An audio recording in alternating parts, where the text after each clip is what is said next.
Buon pomeriggio, anzi buona serata, briganti di luce, ben ritrovati sul mio canale. Oggi ci ritroviamo in questo brevissimo video per darvi qualche consiglio e forse per farvi perdere anche un pochino di tempo in meno per coloro che stanno iniziando adesso. Quindi sigla e vi spiego un po' di cosine.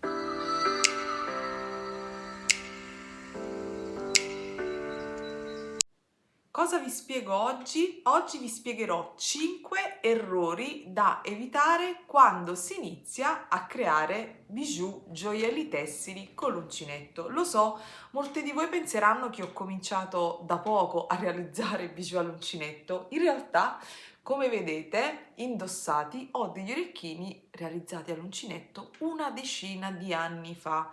Eh sì, perché come potete vedere qui, li sono andati a ripescare. Ci sono dei gioielli realizzati all'uncinetto con i filati e forse anche 12 anni fa, non lo so, veramente non ricordo. All'epoca io utilizzavo come vedete in questi bijou i filati sottili, quelli della Cablé, e mi divertivo come in questo caso a realizzare orecchini un pochino nello stile etnico. Poi dopo vi lascio qualche foto di questi, come per esempio anche, scusatemi, ogni tanto mi avvicino col mio faccione. Ecco qui, andavo a realizzare i miei giga orecchini senza utilizzare le perline, in alcuni casi al chiacchierino le andavo ad inserire, sì, facevo anche bijou al chiacchierino.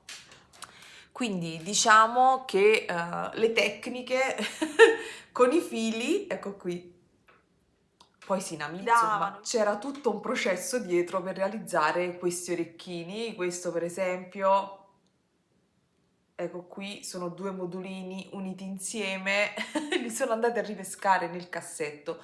Quindi oggi vi dico 5 errori per evitare a voi di perdere tempo. Primo errore da evitare, per me è stato un incubo e lo facevo ripetutamente finché non mi sono decisa ed impegnata per cercare di evitarlo. Ancora oggi vi assicuro che lo faccio. Primo errore, la tensione del filo. Eh sì, il filo, tutto ok finché si fa il primo giro, le catenelle, si chiude il giro come in questo caso. Il problema qual è? È il giro successivo, quando dobbiamo andare con l'uncinetto ed entrare nelle catenelle sottostanti. Se abbiamo tirato troppo e quindi la lavorazione è strettissima, là cominciano i disastri e cominciamo ad arrabbiarci, e abbiamo ragione. Quindi quello veramente è una cosa che dobbiamo mettercelo qui allenta. A volte siamo lì che lavoriamo e siamo tese e tendiamo il filo, quindi dobbiamo imparare a trovare il nostro metodo. Non voglio dirvi il mio, perché ognuno avrà la sua mano, però cercate, se tenete una tensione troppo forte e avete una lavorazione molto stretta, cercate un pochino di allentare. Poi ho fatto un'associazione dell'uncinetto un pochino con quello che è la meditazione. Se trattieni troppo e tieni la tensione, si blocca tutto. Se invece, scusate, lasci andare un po' la tensione, ecco lì che la lavorazione si libera e scorre veloce. Quindi, primo punto, respirate e vedrete che la tensione scenderà e che il lavoro risulterà più fluido ed armonioso. Secondo dilemma, per me veramente quello è un dilemma, anche perché io non sono una, come dire, di quelle che lavora in modo ossessivo, molto ragionato. Molte volte comincio proprio ad istinto, e quindi un errore che poi a cui non facevo caso era: come giro il lavoro. Finché stiamo lavorando in cerchio, ok.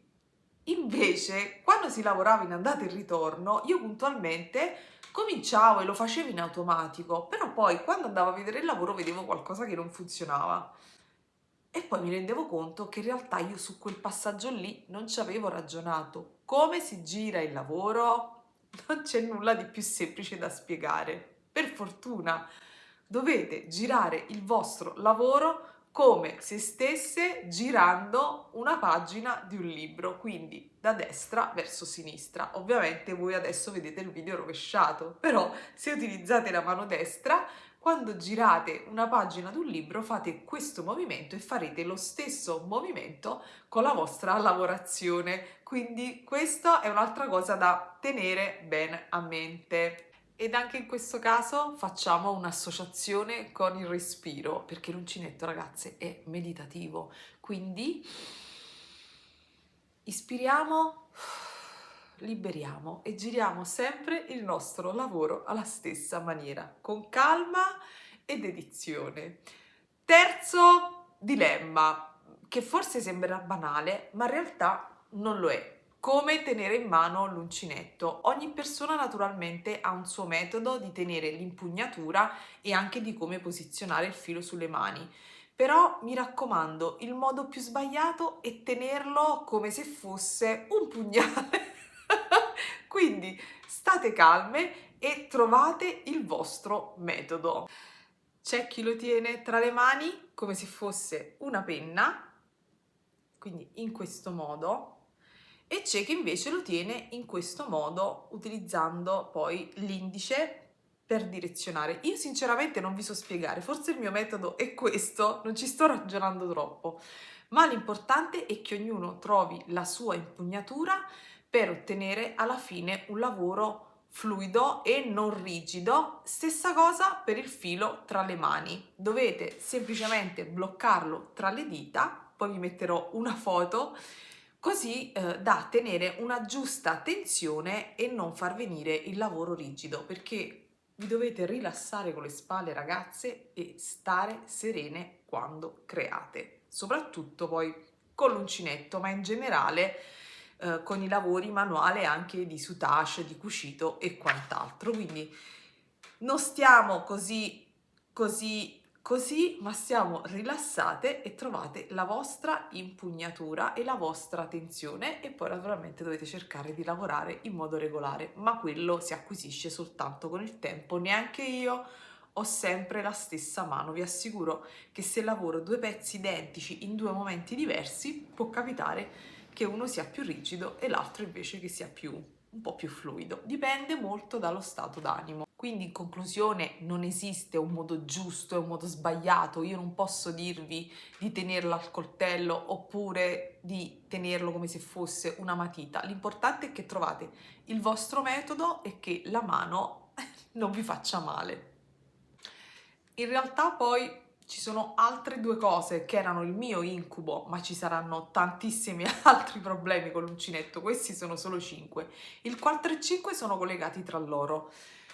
Lo so, è noioso contare i punti, ok? È noiosissimo contare le maglie, però in realtà se vi abituate dall'inizio a contare vi eviterete tantissimi problemi.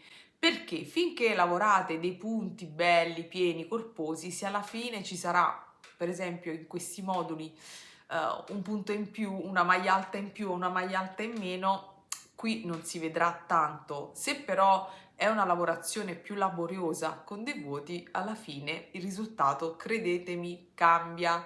Quindi, prima di tutto, imparate a contare le maglie. Quindi non fate l'errore di andare a caso, perché vi assicuro che il risultato alla fine cambierà. E da lì il punto numero 5, anzi l'errore numero 5, che è quello che saltavo le maglie e non me ne accorgevo assolutamente. Certo, perché poi alla fine non ti ritrovi, specialmente se devi fare dei lavori con vuoti e pieni, se non conti le maglie per benino, alla fine salti le maglie e non te ne accorgi. Da lì ne consegue un'altra cosa molto importante. Gli occhiali, se decidete di lavorare all'uncinetto con i fili da gioielleria, specialmente quelli tessili super sottili, ragazze, e lo so, siamo andati un po' avanti con gli anta, me compresa, e so che tante di voi hanno la mia stessa età. Occhiali, volete uncinettare? Prendete degli occhiali, ma sicuramente molte di voi già li avranno presi, e contate le maglie, soprattutto se fate dei progetti vostri, prendete uno sketch e segnate i punti che fate, così se volete replicare il progetto, e questo è un punto in più, un errore da evitare in questo caso, scrivete i punti. Se realizzate di testa vostra e fate dei passaggi, mano a mano segnatevi su un taccuino i punti che state realizzando, così da non sbagliare né a contare e né tantomeno a saltare le maglie. Alla fine basta soltanto un po' di esercizio. E questi erano i miei 5 errori, in realtà lo sono ancora oggi, perché quando una è di coccio continua a fare gli stessi errori, e se li state facendo anche voi non preoccupatevi, è tutto nella norma, fanno parte del viaggio. Perché? Perché l'uncinetto non è perfezione, assolutamente, ma è pazienza, ritmo e presenza. E adesso vi lascio a haiku, vi lascio ad un brevissimo testo. Non so se conoscete gli haiku, sono delle piccole poesie giapponesi in versi tutti uguali che a me divertono tantissimo e a volte li utilizzo per accompagnare i miei acquerelli. Ve lo leggo. Filo che respira, l'errore che si scioglie piano, nasce un bijou in un nuovo gesto. Non è proprio perfetto come un haiku, però ce lo facciamo andare bene. Se questo video ti è stato utile, lascia un like e un commento. Se tu fai altri errori oltre questi, e probabilmente ne farai perché anche io ne faccio altri oltre questo, scrivimelo giù nei commenti e fammi sapere che ne pensi. E siamo arrivati alla fine di questo video, Briganti di Luce, spero che vi sia stato utile, ci vediamo poi prossimamente con tutorial. Eh sì, eccolo lì, è lui il tutorial che stiamo aspettando. Se vi va ancora di stare con me qualche minuto, giro la camera e vi mostro le foto di quei bijou all'uncinetto realizzati più di 10 anni fa. Se siete curiose, venite e restate con me. Ciao!